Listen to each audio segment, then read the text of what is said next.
ವೀಕ್ಷಕರೆಲ್ಲರಿಗೂ ಸಾಪ್ತಾಹಿಕ ಭವಿಷ್ಯವಾಣಿ ವಿಶೇಷ ಕಾರ್ಯಕ್ರಮಕ್ಕೆ ಸ್ವಾಗತ. ಸ್ನೇಹಿತರೆ, ಮಾರ್ಚ್ ತಿಂಗಳ 3ನೇ ವಾರದಲ್ಲಿ ಶುಕ್ರಾದಿತ್ಯ ರಾಜಯೋಗವು ಸೃಷ್ಟಿಯಾಗಲಿದೆ. ಶುಕ್ರ ಮತ್ತು ಸೂರ್ಯ ಮೀನ ರಾಶಿಯಲ್ಲಿ ಚಲಿಸಲಿದ್ದಾರೆ. ಶುಕ್ರ ಮತ್ತು ಸೂರ್ಯನ ಸಂಯೋಗದಿಂದಾಗಿ ಶುಕ್ರಾದಿತ್ಯ ರಾಜಯೋಗದ ನಿರ್ಮಾಣವಾಗಲಿದೆ.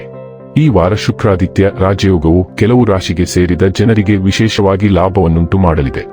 ಈ ರಾಶಿಗೆ ಸೇರಿದ ಜನರು ಈ ವಾರ ತಾವಂದುಕೊಂಡಂತಹ ಯಶಸ್ಸನ್ನು ಪಡೆಯುವರು. ಜೊತೆಗೆ ಗೌರವ ಖ್ಯಾತಿಯಲ್ಲಿ ಬಹಳಷ್ಟು ವೃದ್ಧಿಯಾಗಲಿದೆ. ಈ ವಾರ ವೃತ್ತಿ ಜೀವನಕ್ಕೆ ಸಂಬಂಧಿಸಿದಂತೆ ಹೊಸ ಯೋಜನೆಗಳನ್ನು ರೂಪಿಸುವುದರಿಂದ ಸಾಕಷ್ಟು ಲಾಭ ದೊರಕಬಹುದು. ಮಾರ್ಚ್ 17ರಿಂದ ಮಾರ್ಚ್ 23ರವರೆಗಿನ ಧನು ರಾಶಿಯವರ ಭವಿಷ್ಯವನ್ನು ತಿಳಿದುಕೊಳ್ಳೋಣ. ಈ ವಾರದನು ರಾಶಿಯವರ ಫಲಾಫಲಗಳೇನು, ಗ್ರಹಗತಿಗಳು ಹೇಗಿರಲಿವೆ, ಕೌಟುಂಬಿಕ ಸಾಮಾಜಿಕ ಜೀವನ ಹಾಗೂ ವ್ಯಾಪಾರ ವಹಿವಾಟು ಹೇಗೆ ನಡೆಯಲಿದೆ, ಅಲ್ಲದೆ ಯಾವೆಲ್ಲ ಸಮಸ್ಯೆಗಳು ನಿಮ್ಮನ್ನು ಈ ಸಾಪ್ತಾಹಿಕದಲ್ಲಿ ಕಾಡಲಿವೆ, ಅವುಗಳಿಗೆ ಪರಿಹಾರಗಳೇನು ಎಂಬುದನ್ನು ತಿಳಿಯಲು ಈ ವಿಡಿಯೋವನ್ನು ಸಂಪೂರ್ಣವಾಗಿ ವೀಕ್ಷಿಸಿ. ವಿಡಿಯೋ ಪ್ರಾರಂಭಿಸೋದಕ್ಕೂ ಮುನ್ನ ನೀವಿನ್ನೂ ನಮ್ಮ ಚಾನೆಲ್ ಸಬ್ಸ್ಕ್ರೈಬ್ ಮಾಡದೇ ಇದ್ದರೆ ಕೂಡಲೇ ನಮ್ಮ ಚಾನೆಲ್ ಸಬ್ಸ್ಕ್ರೈಬ್ ಮಾಡಿ. ಹೆಚ್ಚಿನ ವಿಡಿಯೋ ಅಪ್ಡೇಟ್ಗಾಗಿ ಪಕ್ಕದ ಬೆಲ್ ಐಕಾನ್ ಬಟನ್ ಕ್ಲಿಕ್ ಮಾಡಿ. ಸ್ನೇಹಿತರೆ, ನೀವು ಮನೆಯ ಹಿರಿಯರಾಗಿದ್ದರೆ ನಿಮ್ಮ ಸ್ವಂತ ಆರೋಗ್ಯ ಜೀವನದ ಸರಿಯಾದ ಲಾಭವನ್ನು ಪಡೆಯಲು ನಿಮ್ಮ ಹೆಚ್ಚುವರಿ ಶಕ್ತಿಯನ್ನು ಸಕಾರಾತ್ಮಕವಾಗಿ ಬಳಸಬೇಕು. ಇದರೊಂದಿಗೆ ನಿಮ್ಮ ಆರೋಗ್ಯವನ್ನು ಸುಧಾರಿಸಲು ನಿಮಗೆ ಸಾಧ್ಯವಾಗುವುದಲ್ಲದೆ ಮನೆಯ ಕಿರಿಯ ಸದಸ್ಯರನ್ನು ಆರೋಗ್ಯವಾಗಿರಲು ಪ್ರೇರೇಪಿಸಲು ಸಹ ನಿಮಗೆ ಸಾಧ್ಯವಾಗುತ್ತದೆ. ಚಂದ್ರನ ರಾಶಿಗೆ ಸಂಬಂಧಿಸಿದಂತೆ 4ನೇ ಮನೆಯಲ್ಲಿ ರಾಹು ಸ್ಥಾನ ಪಡೆದಿರುವುದರಿಂದ ಈ ವಾರ ಅನೇಕ ರೀತಿಯ ವೆಚ್ಚಗಳು ನಿಮ್ಮ ಮನಸ್ಸಿನಲ್ಲಿರುತ್ತವೆ. ಇದರಿಂದಾಗಿ ನೀವು ಬಯಸದಿದ್ದರೂ ಅಸಮಾಧಾನಗೊಳ್ಳಬಹುದು. ಈ ಕಾರಣದಿಂದಾಗಿ ನೀವು ಅನೇಕ ರೀತಿಯ ನಿರ್ಧಾರಗಳನ್ನು ತೆಗೆದುಕೊಳ್ಳಲು ಸಾಧ್ಯವಾಗುವುದಿಲ್ಲ. ಅಂತಹ ಸಂದರ್ಭದಲ್ಲಿ ಪ್ರತಿಯೊಂದು ಪರಿಸ್ಥಿತಿಯಲ್ಲೂ ನೀವು ನಿಮ್ಮನ್ನು ಶಾಂತವಾಗಿರಿಸಿ ಮತ್ತು ವೆಚ್ಚಗಳನ್ನು ನಿಯಂತ್ರಿಸಿ.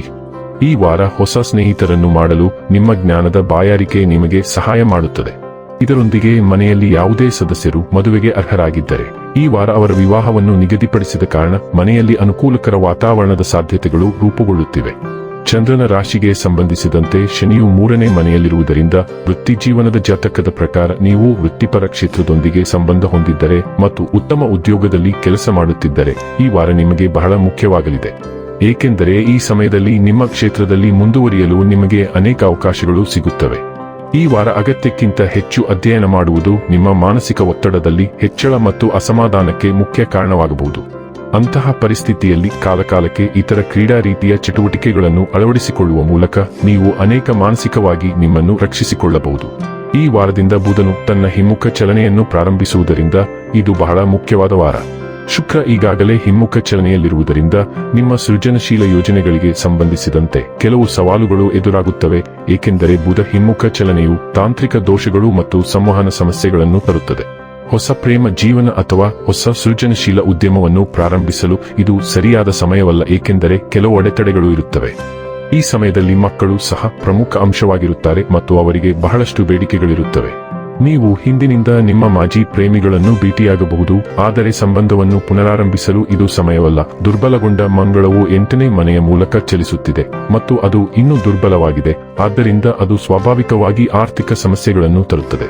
ಕಳೆದ ಕೆಲವು ದಿನಗಳಿಂದ ನೀವು ಕೆಲವು ಆರ್ಥಿಕ ಸಮಸ್ಯೆಗಳನ್ನು ಎದುರಿಸುತ್ತಿದ್ದೀರಿ ಮತ್ತು ಅವು ಈ ವಾರವೂ ಮುಂದುವರಿಯುತ್ತವೆ.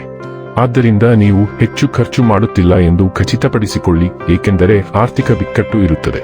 ಸಾಧ್ಯವಾದಷ್ಟು ಉಳಿಸಲು ಇದು ಸಮಯ, ಇಲ್ಲದಿದ್ದರೆ ಸ್ವಲ್ಪ ಕಠಿಣ ಸಮಯ ಇರುತ್ತದೆ. ನಿಮ್ಮ ತೆರಿಗೆ, ವಿಮೆ ಮತ್ತು ಪಿಎಫ್ ಸಂಬಂಧಿತ ಯೋಜನೆಗಳನ್ನು ಸಹ ನೀವು ಮರುಪರಿಶೀಲಿಸುತ್ತೀರಿ. ಸೂರ್ಯ ಸಂಚಾರವು 4ನೇ ಮನೆಯಲ್ಲಿ 2 ದಿನಗಳ ಕಾಲ ಇರುತ್ತದೆ ಮತ್ತು ನಂತರ ಅದು 5ನೇ ಮನೆಗೆ ಚಲಿಸುತ್ತದೆ. ಹೆಚ್ಚು ಆರಾಮದಾಯಕ ಮತ್ತು ಶಾಂತಿಯುತ ಮನೆಯ ವಾತಾವರಣವನ್ನು ಸೃಷ್ಟಿಸುವ ಬಯಕೆ ಇರಬಹುದು. ಸೂರ್ಯ 4ನೇ ಮನೆಯಲ್ಲಿರಲು ಇಷ್ಟಪಡುವುದಿಲ್ಲ, ಆದ್ದರಿಂದ ನೀವು ನಿಮ್ಮ ಕುಟುಂಬದ ವಿಷಯಗಳಲ್ಲಿ ಜಾಗರೂಕರಾಗಿರಬೇಕು. ಮನೆಯಲ್ಲಿ ಕೆಲವು ವಾದಗಳಿಗೆ ಅವಕಾಶವಿದೆ. ಗಮನವು ಖಾಸಗಿ ಜೀವನದ ಕಡೆಗೆ ತಿರುಗಿದಾಗ ವೃತ್ತಿ ಜೀವನದ ವಿಷಯಗಳು ಹಿಂದಕ್ಕೆ ಹೋಗಬಹುದು. ನವೀಕರಣ ಅಥವಾ ಇತರ ರಿಯಲ್ ಎಸ್ಟೇಟ್ ವ್ಯವಹಾರಗಳಂತಹ ಕೆಲವು ಬಾಕಿ ಇರುವ ಕೆಲಸಗಳು ಸಹ ಇರುತ್ತವೆ, ಆದ್ದರಿಂದ ನೀವು ಅಲ್ಲಿ ಹಣ ಮತ್ತು ಶಕ್ತಿಯನ್ನು ವ್ಯಯಿಸುತ್ತೀರಿ. ನೀವು ಕುಟುಂಬ ಕೂಟಗಳನ್ನು ಅಥವಾ ಅವರ ಸ್ಥಳದಲ್ಲಿ ಜನರನ್ನು ಭೇಟಿಯಾಗುವುದನ್ನು ಸಹ ನಿರೀಕ್ಷಿಸಬಹುದು. ಒಟ್ಟಾರೆಯಾಗಿ ನೀವು ಮಿಶ್ರ ವಾರವನ್ನು ಕಳೆಯಲಿದ್ದೀರಿ. ಇನ್ನು ಕೊನೆಯದಾಗಿ ಮಾಡಿಕೊಳ್ಳಬೇಕಾದ ಉಪಾಯಗಳ ಕುರಿತು ನೋಡುವುದಾದರೆ ಗುರುವಾರದಂದು ವೃದ್ಧ ಬ್ರಾಹ್ಮಣನಿಗೆ ಅನ್ನದಾನ ಮಾಡಿ. ವೀಕ್ಷಕರೇ, ಇದಾಗಿತ್ತು ಧನು ರಾಶಿಯ ಜಾತಕದವರ ಮಾರ್ಚ್ 17ರಿಂದ ಮಾರ್ಚ್ 23ರವರೆಗಿನ ಫಲದ ಮಾಹಿತಿ ಇಷ್ಟವಾದರೆ ವಿಡಿಯೋವನ್ನು ಲೈಕ್ ಮತ್ತು ಶೇರ್ ಮಾಡಿ. ಹಾಗೆ ಚಾನೆಲ್ ಸಬ್ಸ್ಕ್ರೈಬ್ ಮಾಡುವುದರ ಜೊತೆಗೆ ನಿರಂತರ ವಿಡಿಯೋ ಅಪ್ಡೇಟ್ಸ್ಗಳಿಗಾಗಿ ಪಕ್ಕದ ಬೆಲ್ ಐಕಾನ್ ಕ್ಲಿಕ್ ಮಾಡಿ.